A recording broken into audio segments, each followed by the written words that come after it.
Welcome to the workshop. We're going to be looking at disparities between knowledge economy cities and left behind places, disparities in prosperity, disparities in income. The cases we're going to be looking at today are in the United States, but really everything we are talking about could be translated over to the United Kingdom or many other countries. We are really fortunate to have the group of people we have here to talk with about this. Professor Marianne Feldman, who is the Henniger Distinguished Professor in the Department of Public Policy at the University of North Carolina, also a professor of finance in the Business School at the University of North Carolina, and research director at the Kennan Institute of Private Enterprise, also at the University of North Carolina, which is a very pleasant part of the world to be in. She's, I mean, her publications, you can find on Google Scholar if you have the stamina to go through the long list, from places like Management Science, Organization Science, Research Policy, the American Economic Review, Economic Geography, many other such distinguished journals. And I'm actually, I have to confess an interest here. I'm very pleased that she's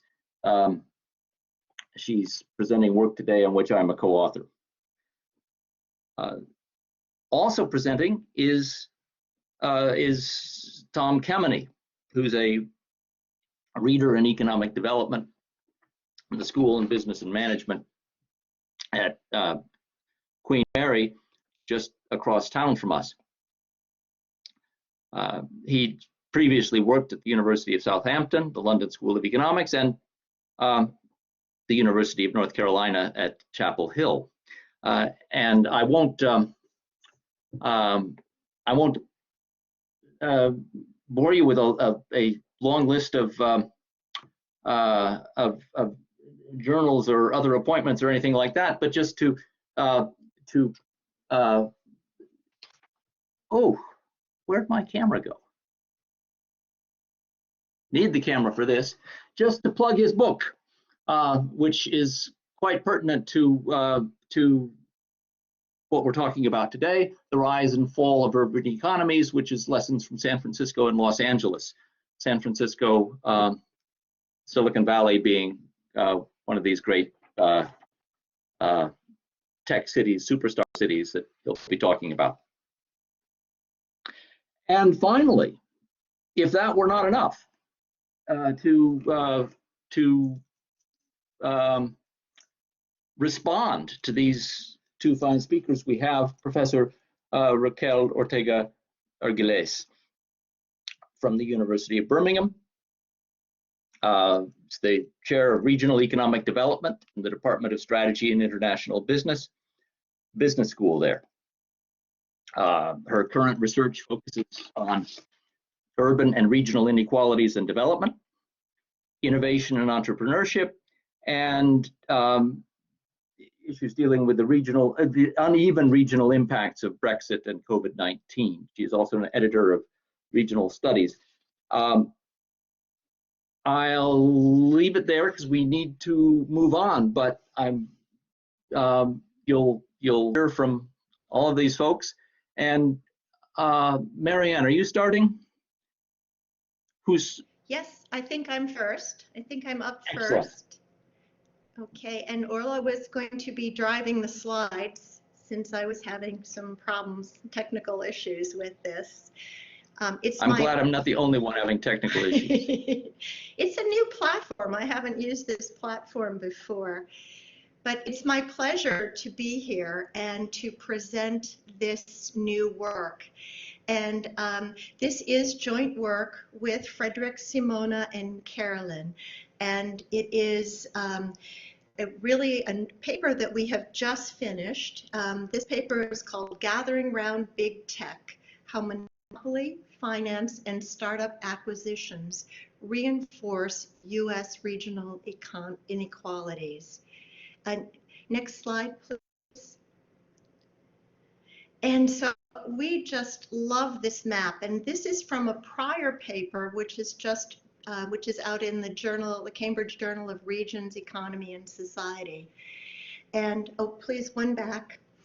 And so what we are doing here is looking at the distribution of the 80th percentile of income.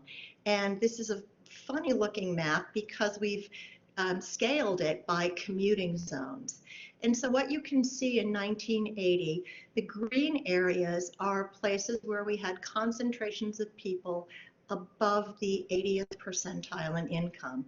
And unfortunately, there's an area in the South which has never had much economic development, but there is prosperity pretty much across the country. Orla, the next slide now.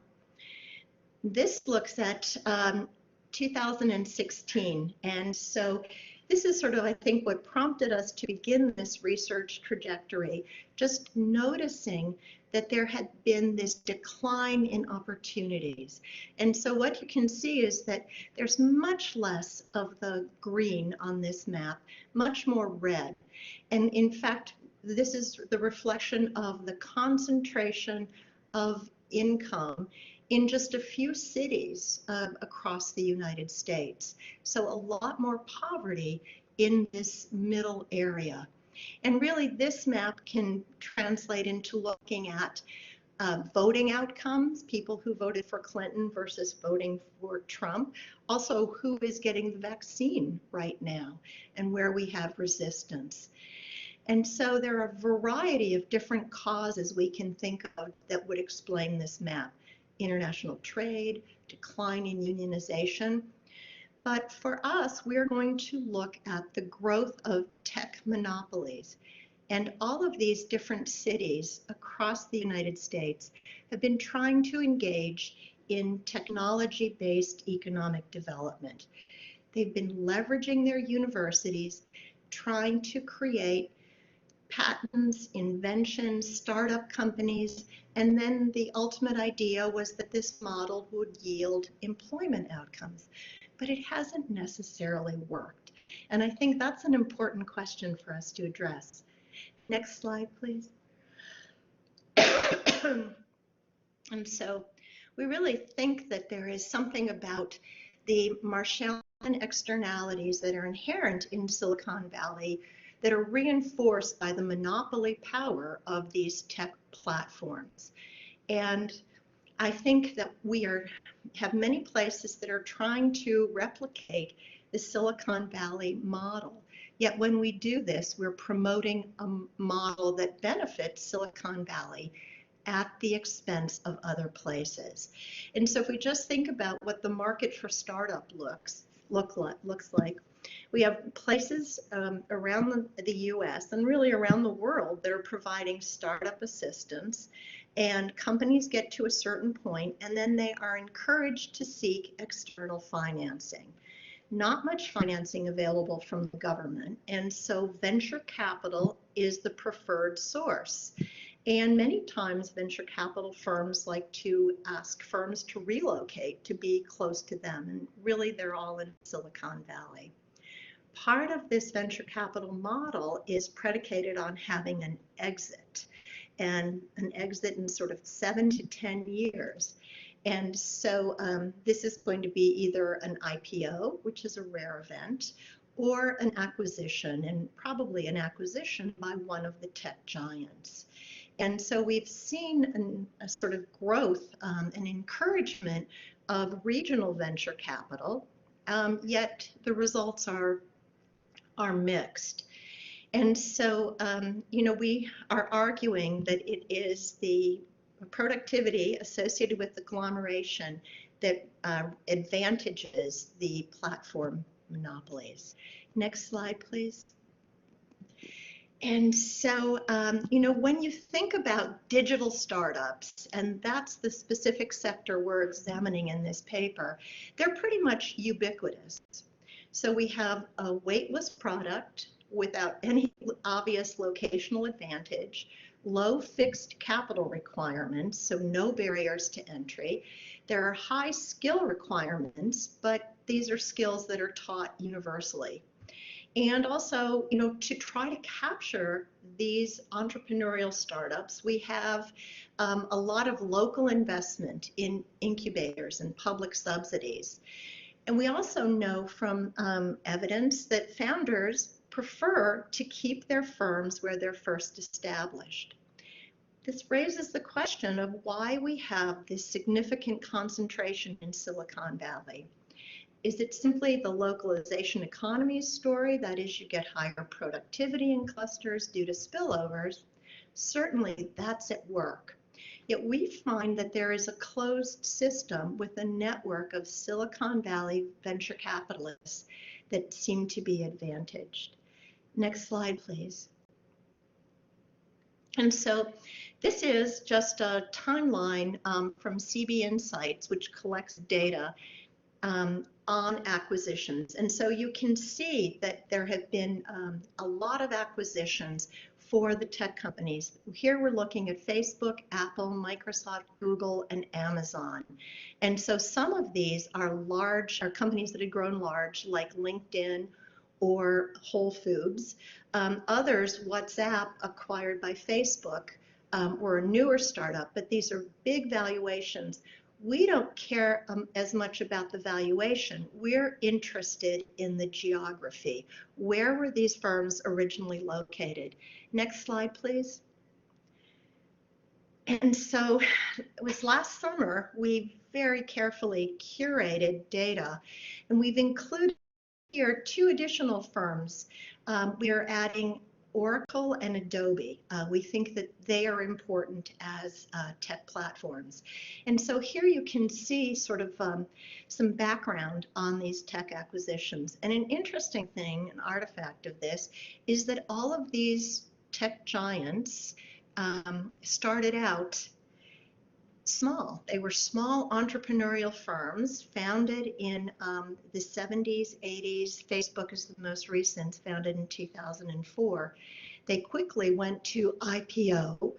And then as soon as they had started, as soon as they'd had their IPO, they started with acquisitions. And so, for example, Microsoft, founded in 1975, first IPO in 1986, first acquisition in 1987. And so far, Microsoft has had 235 worldwide acquisitions. So that's an average of 8 a year. Alphabet, which is the parent company of Google, has the most, and so an average of 12 acquisitions a year. And so overall, going back to the first acquisition in 1987, we find a total of 940 acquisitions worldwide, and 72% of these are in the United States. Next slide, please.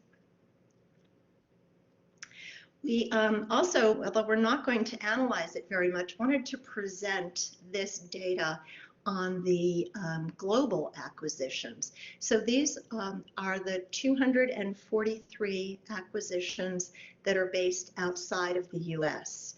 And interestingly, we don't know where is the technological expertise, but it seems that the UK and Canada are somewhat overrepresented with Israel, and there is less representation from India or China, places where we might have expected to see more acquisitions. Next slide, please. And so let me just show you here, and I'm changing the sample to look at companies where we have data on their venture capital investment. And so now looking at firms that were acquired from 2001 to 2020, what we see is that in the US, there were 603 firms that were acquired, and 49% of them had venture capital investment. Now, at the time of acquisition, the largest concentration of these firms were in Silicon Valley. 291 firms were located in Silicon Valley at the time of acquisition. But in our work, we've been going through to look at where was the firm before they got the venture capital investment. We have another 77 of this 291 that were located elsewhere across the US.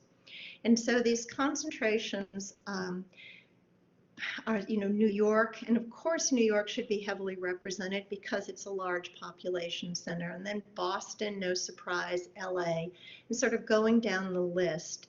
And there is a sort of strong representation of venture capital investment. Next slide, please. So in order to understand this, we constructed some comparison groups, right?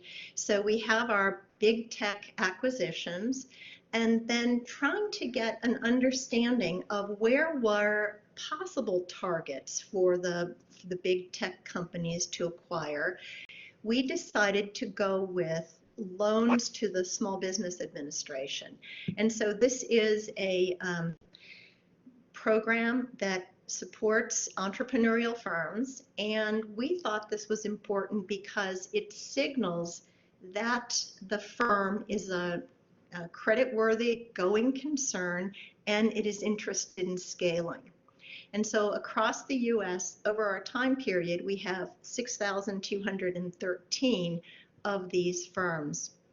And then another comparison group that we constructed was to look at all of the acquisitions that were made over this time period in the sort of 3 relevant NAICS codes that we're looking at. So this is computer programming services, prepackaged software, and computer processing, data preparation and processing services.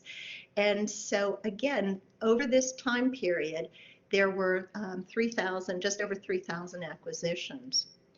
And we also, oh, you know what, this is somehow cut off. So we also looked at the other businesses that were invested by the VC who sold firms to tech giants.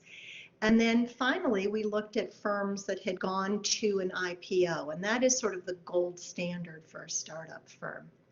Next slide, please. And so let me just show you the expansive, this idea that it's easy to start one of these digital firms anywhere in the US. And so here we're looking at the distribution of the SBA loan recipients.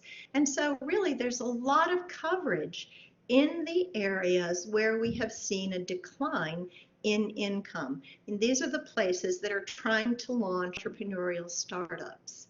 Next slide, please. But here, if we look at the big tech acquisitions relative to the small business loans, what we see is that, well, there are many places where we had startup firms getting SBA assistance, but then they never sort of get any other acquisition activity. And in fact, in Silicon Valley, what we have is actually more firms being acquired than got SBA loans. Next slide. And so, this is looking at big tech acquisitions relative to all acquisitions. Next slide, please. And so, an important part of this story, and we had, as I mentioned, these big tech started out as small entrepreneurial firms, and they all benefited from venture capital investment. And specifically, venture capital in Silicon Valley is concentrated on Sand Hill Road. And so there are just a few venture capitalists who are very privileged as they participate in these markets. And so we're going to sort of track their investments specifically. Next slide, please. And so let me just show you, something that we saw on the maps. And here we do have the NASDAQ IPOs. So there are only 196 IPOs over this time period. And so SBA loans is the most prevalent and the most geographically dispersed. But when we look at acquisition by other firms that were sold by big tech VC, what we see is that Silicon Valley dominates. And so it's Silicon Valley, New York, and New York, it's really the sort of population concentration, then Boston, LA.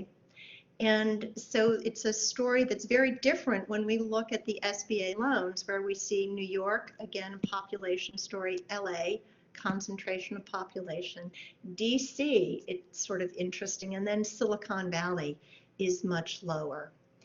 Next slide, please. And so we just ran some simple descriptive probit regressions to try to better understand this. And so here in table 7, we're looking at the probability that a firm was acquired by big tech. So we're putting in our other acquisitions here.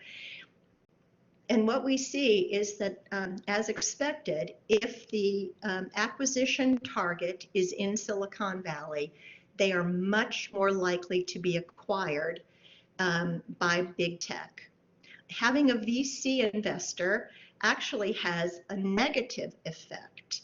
So that seems that, VC is important, but what we find when we look at the VCs that invested in the big tech companies when they were startups, that this is the most privileged position. And so venture capital investment by itself is not important. It is a matter of being in this closed network. Next slide, please. So just to sort of see what happens when we look at having an IPO. So again, there's an advantage to a firm to being located in Silicon Valley. Same effect for any VC investor. And then here, having an investor in big tech is a negative effect on the probability of having an IPO. So these are sort of simply descriptive and a way of us trying to understand these patterns. Next slide, please. And so what determines being acquired by big tech? Well, being located in Silicon Valley is an important predictor of being acquired by big tech, but also experiencing an IPO. And VC investment from any location has a negative impact on these two outcomes. We find the strong network effect. And so startups that received funding from one of the VCs that originally invested in big tech are more likely to be acquired by big tech themselves. I mean, this suggests that the VCs are sort of serving up these startups for acquisitions, and that has no effect on IPO. Final slide. So just reflective conclusions. I mean, we're really trying to understand place-based policies. And what we see is that places are very good at generating startups. That's where they've put a lot of their attention. But to scale, they're relying on venture capital funding. And that venture capital funding is not promoting the interests of the place. They're taking companies and moving them to Silicon Valley. And when they do invest in them, you've got to have not just VC investing, but if you want to have this acquisition outcome, you need to tap into this specific network. We're arguing that there is a need for regulation. And so the US has been here before with our history of networked industries and regulation, but we've just had 40 years of lax antitrust enforcement. Those 40 years that correspond to this great increase in income inequality. And, it just seems that there is this perverse outcome to place-based technology development. So we have a system that promotes exit rather than growing in place. And the places that attempt to replicate Silicon Valley are only serving up their homegrown efforts. So next slide. Thank you, and I look forward to comments.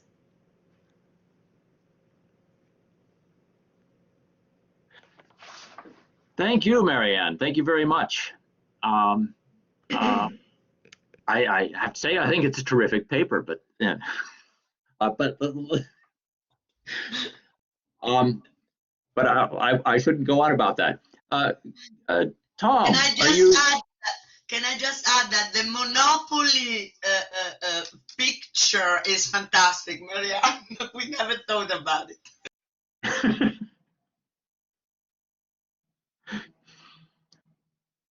Okay.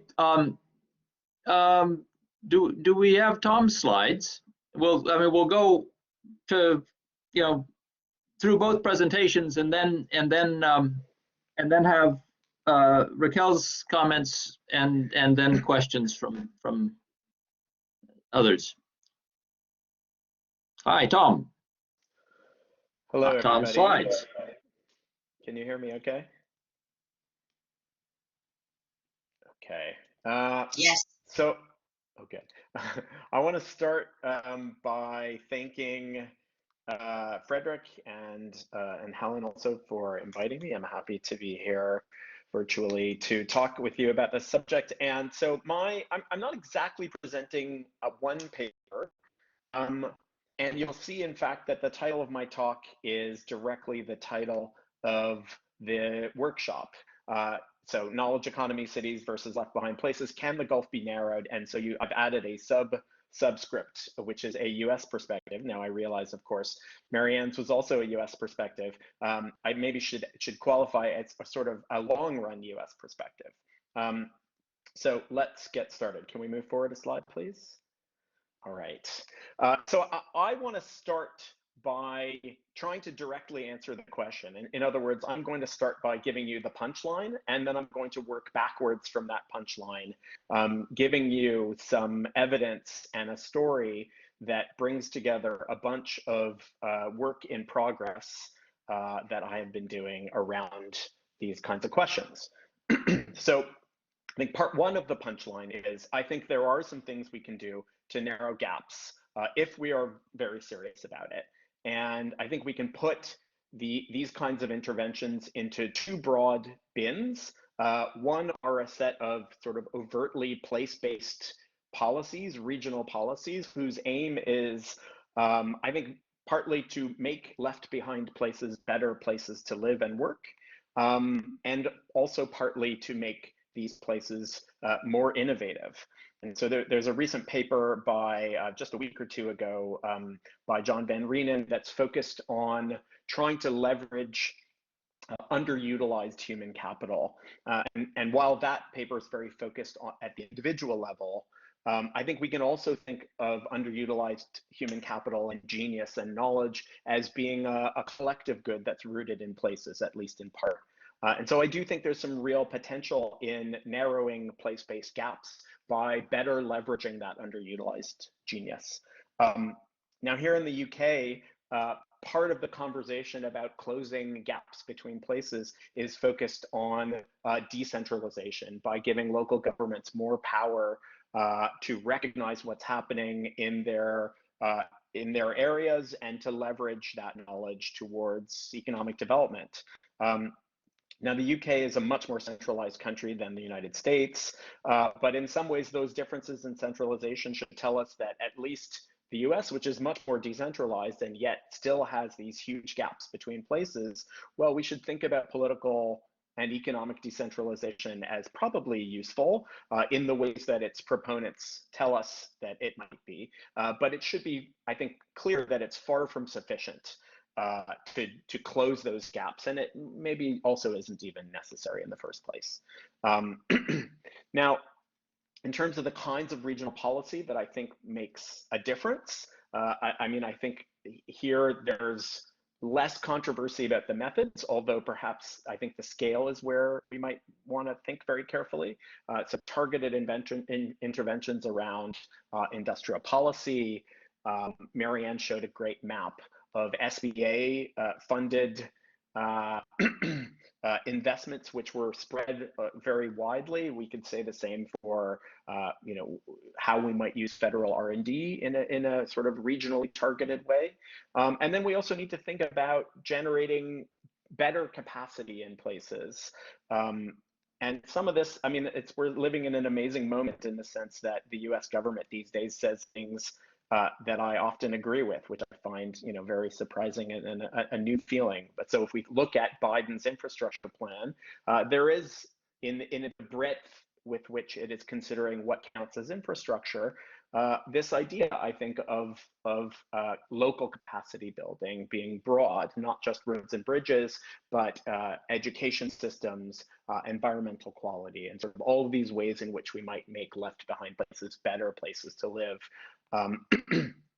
And I think we also need to think about macro institutional shifts that are in principle not specific to places, but which we know have very place-specific, place-differentiated effects. So things like more progressive taxation, well, that trims places that are at the top end, whereas greater financial rewards for caring work, higher minimum wages, well, in left behind places that tend to be much more focused on non-tradable work, well, these might have an impact also in closing the gap between the winners and the loser places, let's say, to speak about it a little bit crudely.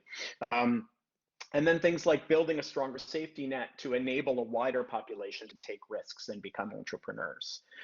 So there are, in other words, a whole bunch of things that we can do if we're serious about narrowing the gaps. Next slide, please. But on the other hand, I want to be very clear that I don't believe that we can get anywhere close to closing those gaps. And the reason why I think that is rooted in my understanding of the deep causes of recent interregional inequality. And so in the slides that follow this one, I'm going to make a pitch and give you some evidence to suggest that in the United States, at least, and here I don't think the US and the UK are identical to each other, but in the US at least, recent interregional inequality is rooted in major disruptive technological change. And I want to argue that it was great actually that Marianne went first, that within these innovations and startups, that there are some big differentiation to be made between those startups and innovations that are fundamentally major disruptive technological changes and those that aren't. And those that do represent this sort of major disruptive technological change of the kind that we associate with technologies that give rise to new industrial revolutions, that the emergence of these technologies is inherently spatially uneven. And I'm going to show you some evidence, not just from the most recent industrial revolution that we're currently living through, but also from the second industrial revolution to try and draw out this, what I would argue is an underlying mechanism.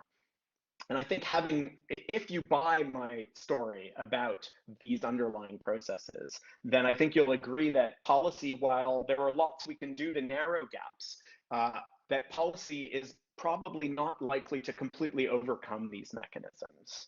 And at the same time, if we're dreaming big, and we are saying, let's do what we can to narrow gaps, well, then on the list of things to do would also be a whole range of interventions that would actually strengthen the centripetal forces that's drawing economic activity into those knowledge-intensive cities, those superstar cities. For instance, if we're dreaming big about policy interventions, well, of course, we would want to address the housing affordability crisis that is plaguing superstar cities in the US and certainly the UK as well. You would want to fix that. Well, fixing that would only, I think, draw more people into those superstar cities. And so from an aggregate welfare perspective, it might be a good thing, but from an interregional inequality perspective, it's going to be something that grows those gaps rather than shrinks them. And so I think we need to, in light of that, we need to be clear on the goal of these kinds of interventions, in the sense that the goal is not parity with the New Yorks and the Londons of the world, but rather, again, to try and make these left behind places better places and also more innovative places, but in perhaps a humble way. So let's next slide, please. Okay, so why do I think that? Well, again, I'm going to try and give you this sort of long run story of interregional inequality in the US. And here, as I mentioned, this is building on various bits of work in progress, much of it with my collaborator, Michael Storper. And so here, for instance, we are trying to understand really the shape of inequality and how it's evolved in the United States. What we're looking at in this, what I call a spaghetti plot, is we're looking at commuting zones. So we're subdividing the space of the lower 48 states of the United States into 726 contiguous local labor markets defined by commuting flow data. We're measuring average wages in these places adjusted for work hours, and we're making that relative to the national median at these different cross sections in time between 1940 and 2019. And what you can see in 1940 is that the urban system is, there's a lot of inequality, but it's quite sort of monomodal, right? It's sort of normally distributed. There's some poorer places, there's some richer places, and everything in between. And then between 1940 and 1980, there's this very strong convergence process. In other words, gaps between places were shrinking quite considerably over that 40-year period. And then something happens around 1980, and the pattern changes to something else. On the one hand, we might describe what we see in 2019 as a resumption of interregional income inequality. And it is in a certain way, but if you look carefully at the plot, it suggests that the picture in 2019 looks really different than it did in 1940. And specifically, you might say, we have a select group of places that is much richer than the median. And then we have a sort of an underlying convergence process as well. All right, and so this looks different. And I think this difference is important because we need to really understand the shape of the urban system to try and then think about what might give rise to that shape. Next slide, please. All right, to try and better understand it, one of the things that that we're doing is try to understand pathways through time over this period.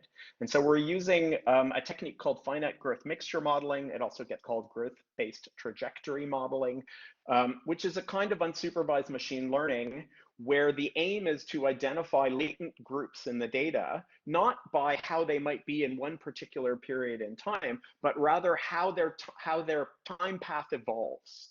All right, so we're grouping the data on the basis of how locations move through time. When we do that, we find a sort of an optimal set of groups, which are these sort of 6 groups that you see up on the screen. Next slide, please. Okay, and so one thing I want to highlight here is that this gives us, I think, better clarity on what's happening in the urban system.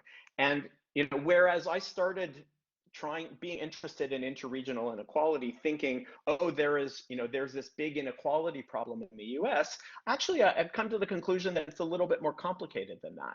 And certainly compared to 1940, what we see from 1940 to 2019 is that 5 out of 6 of these groups have strongly converged around the national median. Now, some of them have converged up, like especially locations in the American South, and some have converged down, like former industrial heartlands that are doing much less well than they used to. But nonetheless, what we see mostly is a convergence process. And then there's group number 6, all right, which I call the superstars group. One thing that's interesting about these superstars is that they are enduring. They were superstars in 1940, and they are superstars today. Now, this is a small group, and sometimes we get commentators who say, well, they're just a bunch of outliers. You don't need to pay attention. Especially you get this from urban economists with sort of strong priors rooted in classical growth theory that says we should get convergence. But actually, they're not outliers. They contain many of the cities that Marianne was mentioning, New York, LA, San Francisco, San Jose, Washington, DC, Chicago, Boston, etc. And if we look at their sort of weight in the US economy, in 2019, this collection of places that make up the superstar group was about a third of US population, a third of US employment, and fully 41% of the US's GDP. So they're not outliers. They are a distinct group. all right? Ultimately, the distribution in the United States has become bimodal, all right? And I think it's important to try and get a feel for what the situation is that we're trying to explain and hope shed some light on that. Next slide, please. Now, I want to show you a couple things really quickly, and most of them I think won't surprise you, all right? And so what we're doing here is we're just looking at correlates of these different groups, all right, and how those how they have changed over time. And I'm mostly focusing here on the superstars. So of course, they are more graduate dense. They have higher shares of college graduates than other places, and that gap has grown. Next slide, please. The college premium, meaning the income gap between average pay for workers with college degrees versus average pay for workers who don't have college degrees, has grown also and is distinctly larger in our superstar cities. Next, please. A sensible reason why pay might be higher is because college degree holders in our superstar cities are engaged in more abstract, task-dense activities, all right, which is what we're seeing here on this slide. Next slide, please. But what really struck me above all, I would say the other stuff you probably could guess, what really struck me here is the differences around patenting, okay? And specifically what we see is that patenting activity in these superstars is fundamentally different than the rest of the cities. On the left, we're looking at absolute counts of patents, and so that's partly just because these are big places. But on the right, even when we scale on the basis of patents per 100,000, what we see is that, especially from 1980 forward, the gap between patenting activity in these superstar places and the rest of the urban system those gaps grow bigger and bigger over time, very strikingly. Next slide, please. All right, so why might this be happening? So the underlying theory here is that there is a relationship between the core technologies that generate industrial revolutions and rising and falling patterns of interregional inequality that we got some picture of in the sort of spaghetti plot that traces patterns from 1940 to the present. But the core idea here is that we get a series of big disruptive technological changes, and that the emergence of those technologies are inherently spatially uneven. They happen in some places and they don't happen in other places. And as those technologies become exploited, they become also exploited in a spatially uneven way that's related to their invention. And that coming out of that are technological rents from the companies that start those technologies, and also high wages, and that this generates a pattern of rising interregional inequality. Eventually, however, as those technologies of the Industrial Revolution mature, they start to diffuse across organizations and also across places, and this leads to a sort of evening out of interregional inequality that carries on until we get the next Industrial Revolution, and then the process starts all over again. Okay, so you can see this sort of rising and falling pattern. And so the spaghetti plot that I showed you earlier shows us the sort of 1940 to today picture, but actually, next slide, please. We can try and look at the very long run picture and capture more of the second industrial revolution, not with wage data, which we can't get at a local level going all the way back, but by looking at manufacturing activity, so employment, output, and capital, and sort of track its spatial inequality using measures like a Gini coefficient across places. And here we can see exactly this sort of rising and falling pattern that I showed you in a very stylized way on the last screen. There's a concentration of manufacturing activity, and along with that, one might assume it's wage inequality or income inequality. It sort of levels off, and then after 1940, as we join the modern income series in blue, interplace income gaps decline, and then they start growing again right in 1980. Okay, so at least this is some sort of a broad confirmation of the underlying idea that we're chasing down. Next slide, please. Now, to try and get closer, what we're doing, and here this is a figure from some work in progress that I'm doing together, again, with Michael Storper, but also with Sergio Petralia from the University of Utrecht, where we are building on techniques developed by Sergio, in which we are using patent data going back to 1920, and we are distinguishing between technology classes in the patent system that are more disruptive at a particular time, and distinguishing them from technology classes that are less disruptive or potentially disruptive at a given time. And because it's patent data and we can map it in space, we can track the spatial evolution of these disruptive and less disruptive patents. Okay, and here what we're doing is looking across two industrial revolutions. All right, so we don't get all of the second industrial revolution because 1920 is the furthest back in time we can go, but we can look at the 1920 to 30 period, which we see on the left of your screen. And then we can also look at the third industrial revolution, and here we can look from 1980 to 2010. Unfortunately, we can't, at least not without a lot more work, which we haven't done yet, go past 1910 up to, 2010 up to the present. But we can focus on these two periods, which, speaking of the second industrial revolution, economic historians agree is a moment in which the technologies of the second industrial revolution, some of which had been around for a while, really start to hit the US economy and transform the US economy. And what we observe in that window on the second industrial revolution is over this 1920 to 1930 period, these most disruptive technologies are concentrating in space. So our Gini coefficient, a tile, and our coefficient of variation are all strongly rising over this period. We see the same thing in the third industrial revolution.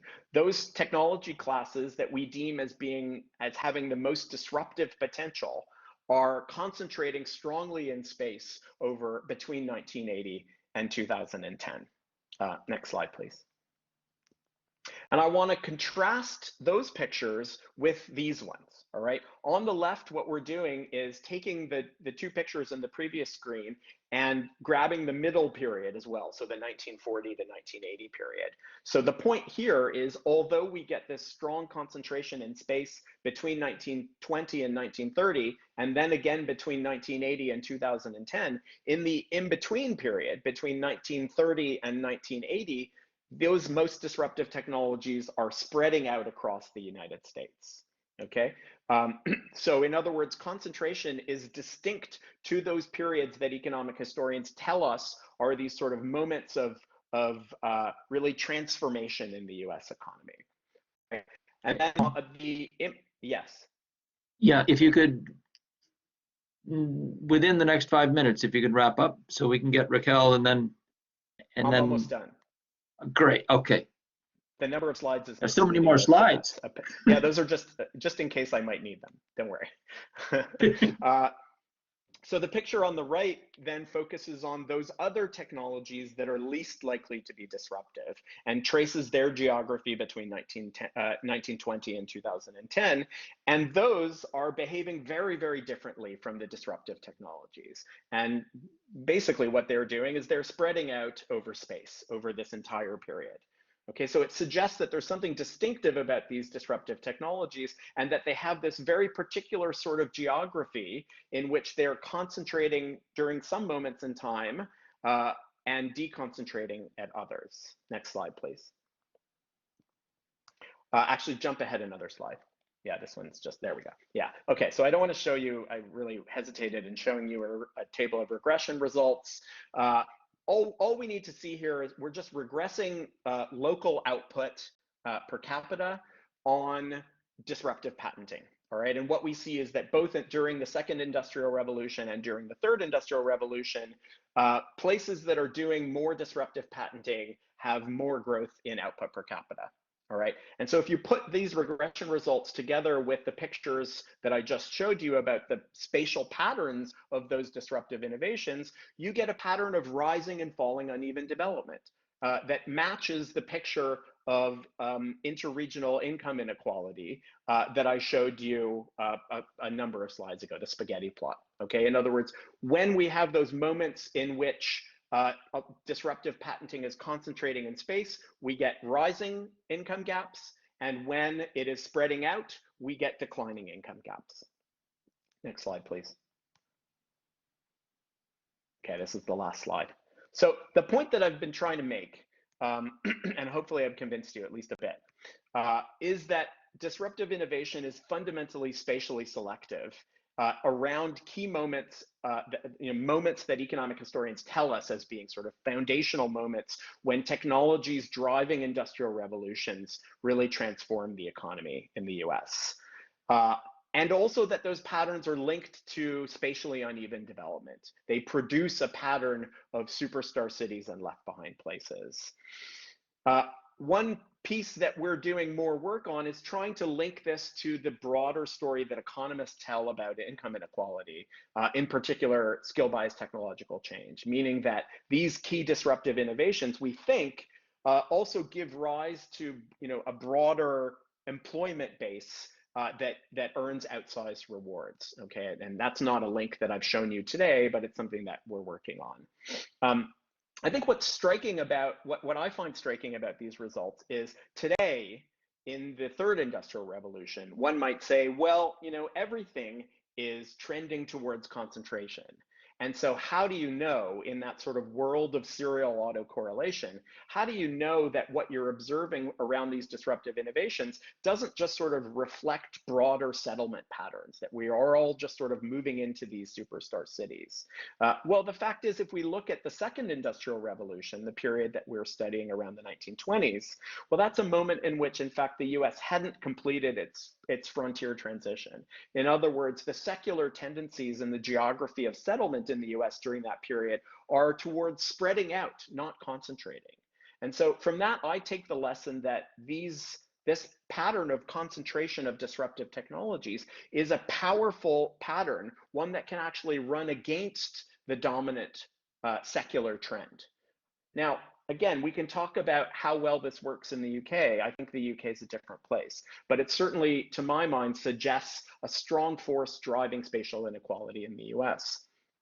So what can we do about it? Just sort of bringing it all the way around. I don't want to be taken to be arguing for a sort of a monocausal story of income inequality and interplace income inequality. And I think technology and institutions are co-determinative. And of course, we can change institutions, which is what Marianne and co-authors are suggesting. And I think that makes a lot of sense. But I think if we're serious, we need, first of all, the right set of policy instruments and the right scales for them.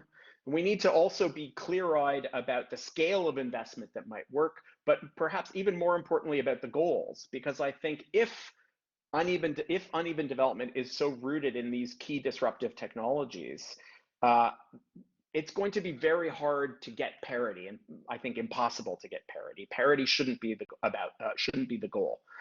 Instead, we should be clear-eyed about what's possible given the underlying mechanisms. So, next slide. Thanks very much. I look forward to your comments and questions.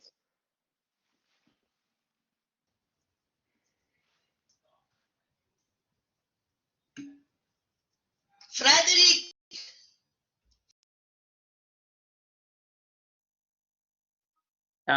Thank you, Tom. Thank you very much. Have we got Raquel's slides? There, we have Raquel. Better still. Thank you very much. Can you hear me? Yes. Hello, everybody, and thank you very much to Fred and Helen for this kind invitation. First of all, thank you very much for the presenters. I think they have been great presentations. Also, thank you for sending some background information of their presentations before. So what I'm going to try to do now is trying to be a bit provocative and dropping some provocations for much broader discussion in the Q&A session. So the first slide, please, next slide. In one report by the Brookings, we heard that only 5 cities, Boston, San Francisco, San Jose, Seattle, and San Diego, accounted for more than 90% of growth in innovation-related jobs between 2005 and 2017. Next slide, please. So we can somehow question ourselves that if innovation is only happening in cities, we can also follow some of the most. The site's not moving for some reason. It's okay. Okay, mine hasn't moved. Ah. Okay, so some of the arguments about if agglomeration economies are a requirement for successful innovation activities such as locational advantages or talent attraction, or that urban innovations, as we have seen Tom was talking about, are more radical and with higher innovation economic value in urban areas rather than non-urban areas. But if we think about some recent research that has been put together by Michael Fritsch and Michael Wilwick, we can see that these US stories seem maybe to do not fit very well in other countries. They, looking at the geographic concentration of high and non-high quality patterns, they found that actually South Korea and the US appear to be outliers, where there is extremely high concentration of patterns in some large metro areas, and this type of concentration seems to be more or less pronounced elsewhere. So by looking at 14 different developed countries, they found that actually inventors in large metro areas do not have more patents than inventors located in non-urban areas. And that there is also no general trend of an increase in the geography of concentration of patents over a large period between 2000 and 2015. Also, they found that actually looking at the specific example of Germany, this is the forthcoming work in economic geography, they found that actually institutional and historical factors seem to facilitate a more balanced geographical distribution of knowledge and innovation activities. So I will say that we can see that maybe there is some hope in this rebalancing the geography innovation in countries. Next slide, please. Next slide, yes. So we can, by looking at the literature, so just browsing the handbook of the geographies of innovation or the papers by Michael Fritsch and Michael Wilwick, we can see that there are different advantages and disadvantages for urban and non-urban areas with regard to innovation creation. But more or less they are linked between the infrastructures, the R&D provision, and also the attraction of talent. On the other hand, you have non-urban areas with a more bonding of social capital that stimulates cooperation and knowledge exchange as an interchange of knowledge spillovers. And also the fact that non-urban areas maybe, instead of having this kind of radical innovations that we can see, they seem to have a more small-scale incremental innovation, so some kind of adapted processes for innovations. Next slide, please. So, by looking at the evolution of the interregional inequality, again, is the story that we see in the US, as well presented by Tom. It might not really happen in Europe. So if we see that in this paper, we look at the tail index, and we can see that the evolution in the long run of interregional inequality, it is really more complex by looking at the different European countries. If we think about at the very beginning of the period we are analyzing, so we see that you could see that there was a reduction of the interregional inequality. Well, at the end of the period, there are examples of countries that they show that actually interregional inequality is increasing, like happened in the US, like the case of the UK, but in other countries, like the case in Germany, actually after the reunification, you can see drops in their inequality and a much higher conversion in terms of income. Next slide, please. The same as we see in the US in terms of the employment polarization, we can also see it in the European wide polarization. Next slide, please. We can also see it in different European countries. So here there's a selection that also found this kind of U-shaped employment pattern due to the big challenges such as automation or globalization. Next slide, please. But when we go to a subnational level, again, we see a more, if you want, this a more heterogeneous kind of patterns when we look at the subnational level. So more specifically, we see that some regional patterns for polarization had a connection with the high presence of the ICT sector, or having a labor utilization at the suboptimal level, or having a lower population density. So we can see that actually the utilization or the automation seem to be affecting negatively lower pay jobs and positively higher pay jobs, but it doesn't seem to be the same in all the regionals. Next slide, please. So by looking at, this is a meta-analysis that we do with Nikos Tarsidis and Steven Brackman. We have looked at different analyses that they look at the big challenges. In particular, we look at technological programs and international trade. And we can see, again, that there is a huge variety of the effect of technological progress and international trade, in particular when we compare, for instance, estimates of the US and and Europe. There is a huge European heterogeneity in the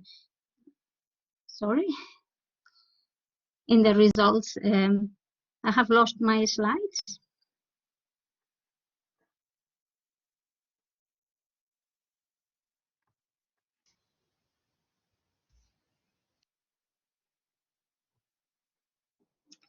Sorry, I think there was a fault on my end, just technical fault there. Don't worry. If you can go, I think it's... this one? The next one, please. Yeah. Okay, thank you very much. So we can see that looking at the effects of big challenges such as globalization or automation, actually those big challenges, they seem to affect regions in a different way. And here we see in this meta-analysis, by looking at more than 100 studies that they took into consideration the effect of technological progress or international trade in labor markets, we see that there is a huge European heterogeneity in the results. And for instance, technological progress seems to more likely to harm low skill employment, while process innovations are more likely to show negative effects. So depending on the analysis, we see different effects on these different types of innovations, but also different effects in different parts of the labor market. Next slide, please. So when we are looking at the effect of technological progress and also different approaches of the geography of innovation, the main approaches that the literature show is a system-wide innovation, somehow is a more kind of an economist approach, where we try to somehow maximize the efficiency of the system.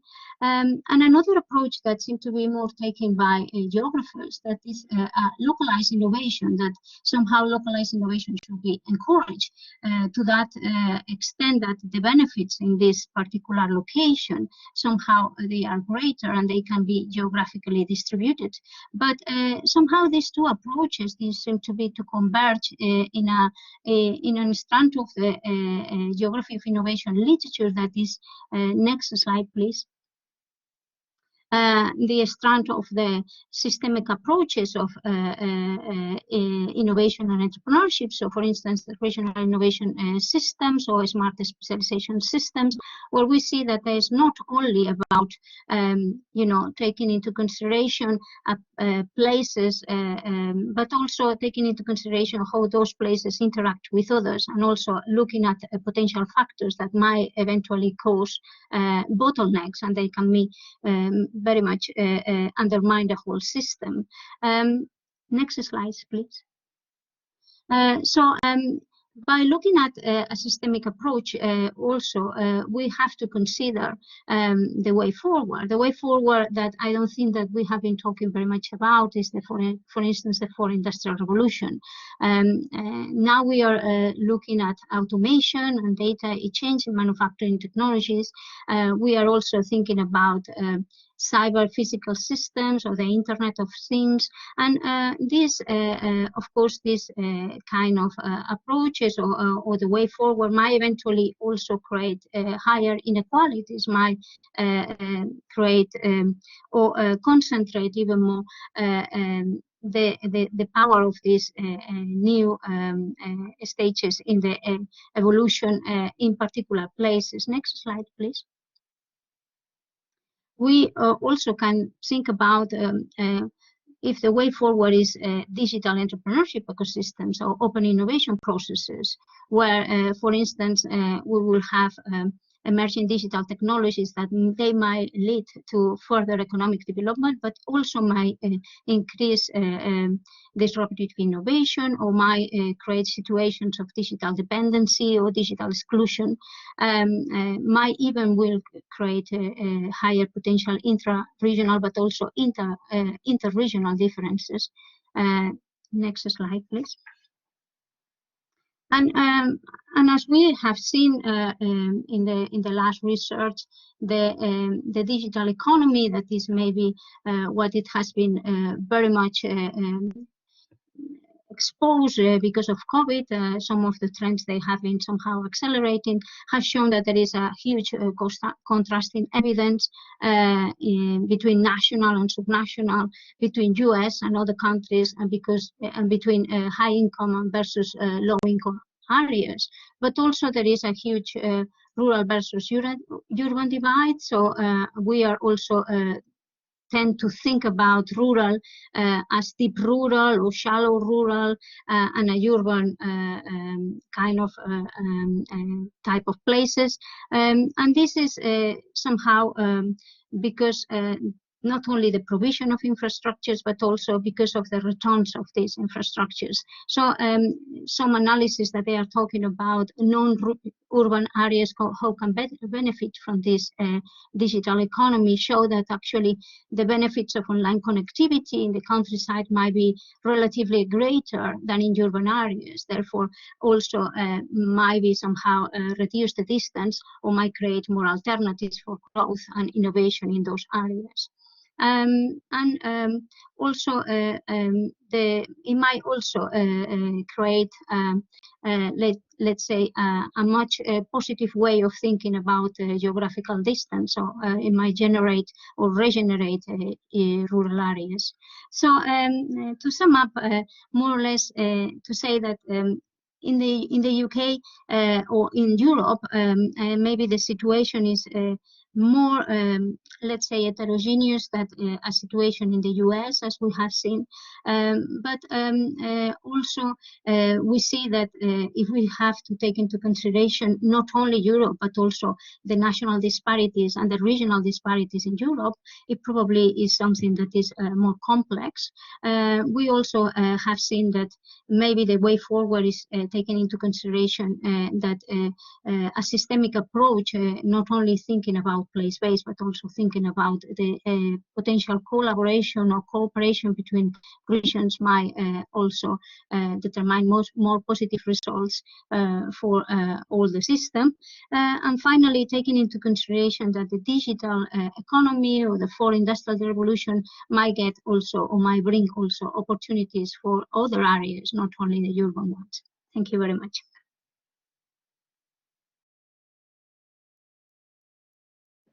Thank you, Raquel. Thank you very much. We'll take questions then from the wider group here for any of the three who have presented. Simona, did you have something? Well, I mean, I wanted to thank you, the three speakers, because this raises really something that cannot be exhausted in 15 minutes, unfortunately. I am particularly grateful to Raquel's intervention because she pointed the finger towards something that we really don't know, right? I mean, we talked about the US. Europe is very different, we all know that, but it was very interesting, the remark on the US and South Korea. So also thinking about Tom, disruption technology, how much of this disruptive technology is actually concentrated in the huge, giant firms that are features of this latest industrial and technological revolutions. They are also the let's say the daughters of a certain type of capitalism. So it's interesting to see that yes, the UK is somehow in the middle. So this makes me think about, you know, a sort of variety of capitalism story, and therefore I'm not completely sharing Tom and Michael's optimism in this sense towards, you know, I mean, it's an institutional problem. Innovation changes and the sort of institutional settings. I mean, we know that marks up, for example, have gone tremendously up in the US since the beginning of the 20th century. So, you know, these, I mean, there are a lot of questions that we still don't know. I mean, a comparison is obviously in many cases even impossible, but this is my general feeling. And another thing, these are questions for the three speakers, right? I'm very confused at this point of time with this story of decentralization is not sufficient, maybe not even necessary, but then how do we implement smart or place-based without any decentralization at all? This is very well shown by the UK Gov centralization at the moment. The leveling up is just on the paper. Thank you very, very much. Really a lot of food for thought. Okay, thank you, Simona. And in the interest of time, what I'd like to do here is ask if we've got one or two other questions, we can get them on the floor and then get quick responses from the presenters. But I'm not seeing any other questions. So, yeah. not yet. Okay, so if I oh, who's that? It's me, Helen. Okay, it's this idea, picking up on the leveling up thing, it's supposed to be sharing knowledge between places, and we know that trickle down doesn't work. But is there something different about the state structure in the US and the hodgepodge that we have in the UK that would hinder or enhance the capabilities of region sharing knowledge? Like we have the Golden Triangle here and you have Silicon Valley, but what levers can be deployed to make sure that regions do speak to each other, whether it's from West Coast, East Coast to US or North South UK? Is there anything that can be done to facilitate that activity? So may I speak? So Helen, I mean, I think you're absolutely right. And one of the things that we've not mentioned, and, you know, right now we are at a moment in time, people are talking about Bidenomics, right? Replacing Reaganomics.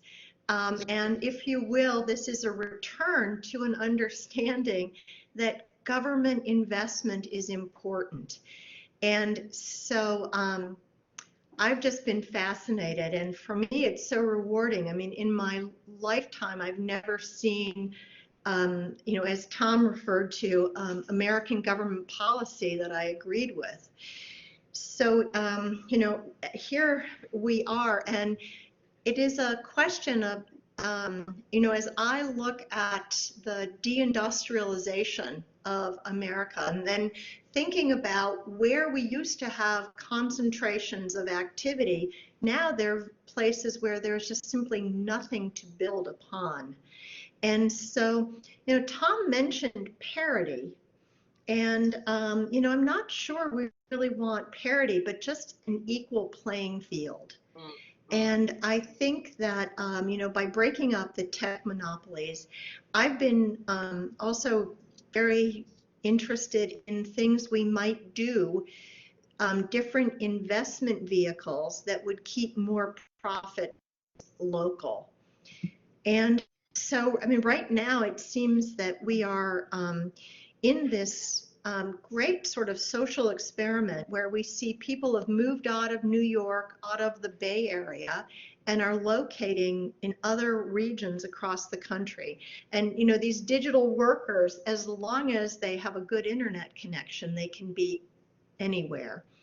And so, I think that, this kind of experimentation, and the response is, well, guess what? If you build better broadband, in the US, we have significant broadband deserts where people pay way too much for internet access. And so this is something that's being addressed. But, I think it comes down to this sort of question of,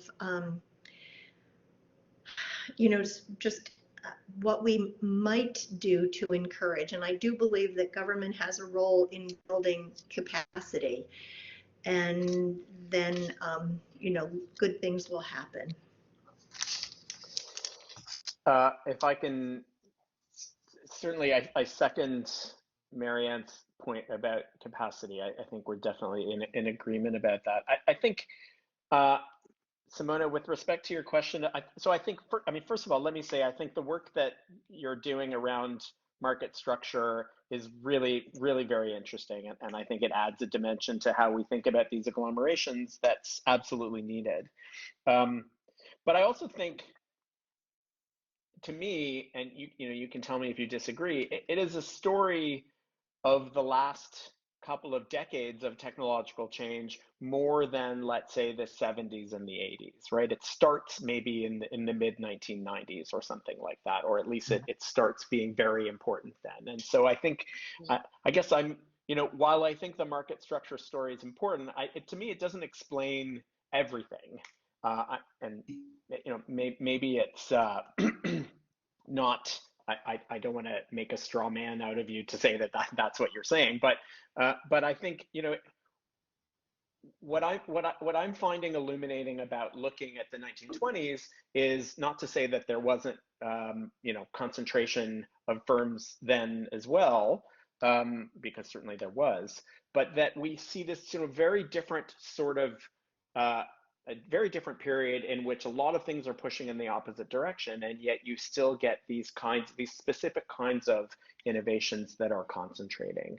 And so, when I was listening to Marianne talk, one of the things that struck me when we were looking at these maps where things were very much more spread out than just the Silicon Valleys of the United States, was that I do think that I wondered whether the categories were very internally heterogeneous. And I kept thinking, and I don't know the answer to this question, but I kept thinking, well, what if the firms in Silicon Valley are skimming the cream, right? Are choosing the absolute best.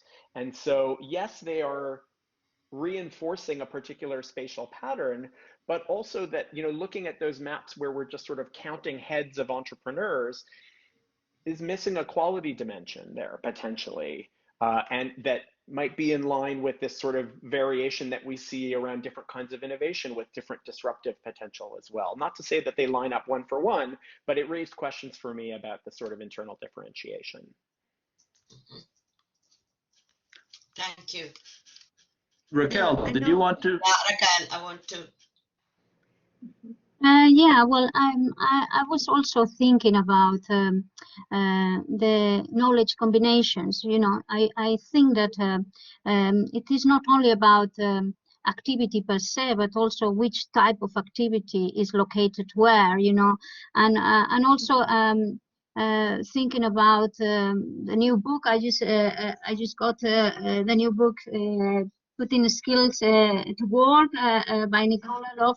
I think that also this is a lot about, so we are talking about digital economy is going to save the world, you know, because everybody can be just in a rural area and just with a computer and just collaborate with someone in London or New York. And yeah, but I mean, we also have many problems of low digital literacy in many places. You know, and also as Marianne was mentioning, also the quality of the infrastructure. You know, it's not about the quantity kilometers of broadband; it's also the quality. And we know that now we are currently working with an award given by Facebook. So we are looking at the effects of the digital economy in regional inequalities. And we can see the quality of broadband, even in the UK, is so heterogeneous, you know, even just one street apart, you know, it's incredible. Right. So if you think about rural areas, so it's not only about the knowledge or the activity or even the skills, it's also the quality and also the recombinations of those skills with this kind of, if you think about knowledge. So think about a bit the analysis done by Pierre-Alexandre Balan on the US cities also, and the recombination of knowledge is very interesting. Yeah. And I'd like to say, Tom, I mean, I think you raise a really good point. And, you know, talking to my colleagues, what determines, you know, sort of acquisitions and, you know, what firms are going to be acquired is a very, very complicated and kind of bespoke to a specific company at a specific time. But, you know, it just suggests to me we are encouraging startups. And if this is not efficient, you know, if this is never going to lead to anything in these remote places, we should change our policy. So it's sort of the, you know, the fallacy of doing something and expecting an outcome that's just never going to happen. Mm-hmm. That's my biggest fear. And, you know, it could be, and I think there's like, what's so exciting is there's so much more that we can research, because it might be that, you know, it's efficient to have these, you know, sort of Silicon Valley, you know, in that system working, and that's generating a lot. But as, you know, then the problem is, what do we do for these places that are left behind? And I've just been observing for such a long time that we are encouraging this kind of system of university licensing of technologies, starting up firms, a lot of dedication of activity to entrepreneurship, and we get little pockets of prosperity in the country, mostly around university towns, but it doesn't diffuse, it doesn't spread. Well, I mean, just to, we will talk about this, Tom, for sure. You know, we think that it's not everything, obviously. Market structure should be taken into account, particularly in certain industries and certain technologies. Mm-hmm. And we should all look a bit and understand a bit more what Germany does good, because that is a model of spreading in general terms, and it's been quite consistently. But okay, I mean, this has been a fantastic occasion to you know, push forwards further ideas, and we hope to have the opportunity to talk also in person from now on soon. That would be lovely. Yes, please. Next year, face to face. Okay, thank you. Thank you. I'd like to again thank Raquel, thank Tom, thank Marianne, thank Helen and Federica for making this possible. Simona was also involved in setting this up, and all of you who came to listen and watch. Thank you. And I think it's time to wrap up here. Yeah, thank you, Fred. Again, my thanks to everybody on behalf of the CIMR. Brilliant session. Well organized, Fred. Thank you, and thank you everybody for coming. And we'll be following up with this soon. There'll be recordings and there'll be a blog as well. So it's great. Thank you very much indeed.